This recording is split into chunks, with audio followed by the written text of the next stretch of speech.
Alright guys, welcome back to the channel. In today's video we will be discussing the DLC for Resident Evil Village. Capcom finally revealed the new expansion for Resident Evil Village during the SummerGameFest Showcase. The highly requested and anticipated DLC, named the Winter's Expansion, offers a large variety of content for players and seemingly paves the way for the rumored Resident Evil 9 title. Let's see exactly what players can expect to get with this DLC expansion. The very first thing, and probably one of the most requested changes, is the addition of a third-person mode. The player's perspective was a major factor that divided the Resident Evil community. Many newcomers to the series enjoy the more immersive feeling that the first-person perspective offers, but many hardcore fans that are more set in their ways believe that the third-person perspective is fundamentally required for Resident Evil games. Thankfully, with this addition, now fans can experience Resident Evil in both perspectives.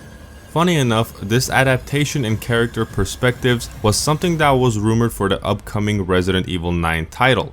So it's nice to see that Capcom was able to implement it in RE Village, proving that the publisher is more than capable of catering to all of its fans. I do find it kind of odd, however, that this interchangeable player perspective was never introduced as an addition in Resident Evil 7. This makes Resident Evil Biohazard the only Resident Evil title effectively locked in at a first-person camera angle, with the exception of course playing on the PC version with mods running. But moving on to the rest of the Resident Evil Village expansion. The next addition comes to Mercenary Mode, which is an arcade-like time trial mode that can be purchased for 10 CP in the extra content shop after completing the game for the first time. This mode will be receiving new stages and new playable characters, including Chris Redfield, fully locked and loaded, Carl Heisenberg with his giant hammer and magnetic abilities, yeah, bitch! Magnets! Oh! and Lady Dimitrescu, who is just very big. In all the right places.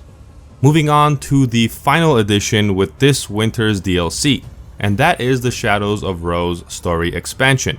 At the end of Resident Evil Village, we see Rose as a baby. However, with this DLC, we will see Rose return to the Megamycete, 16 years after the event of the original campaign. Rose is struggling with her terrifying powers and sets out on a search to discover a way to break free from her curse.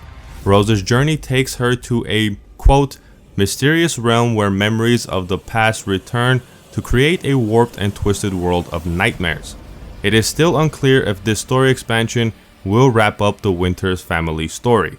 And finally, the very last addition with the Winters expansion, and that is the launch of the multiplayer deathmatch game Resident Evil Verse, or named simply Reverse. After the largely negative feedback from the beta tests, Capcom had shelved Reverse for well over a year, and has since been working on polishing and modifying their experience and getting it ready for a full launch. And with that, you have all the new additions with the Winter's Expansion DLC, everything listed from the third-person perspective camera edition, the new Mercenaries characters and stages, the Shadow of Rose's story expansion, and the start of Reverse service will all launch on October 28th of this year. That is gonna do it for this video. What do you guys think about the Resident Evil Village Winter's expansion? Was it worth the wait? Let me know what you guys think in the comment section below. If you guys enjoyed the video or found it informative, consider leaving a like, it really helps the channel out. For more updates on Resident Evil, Capcom, and other video game news, subscribe to the channel. Till next time, I'll catch you guys in the next video.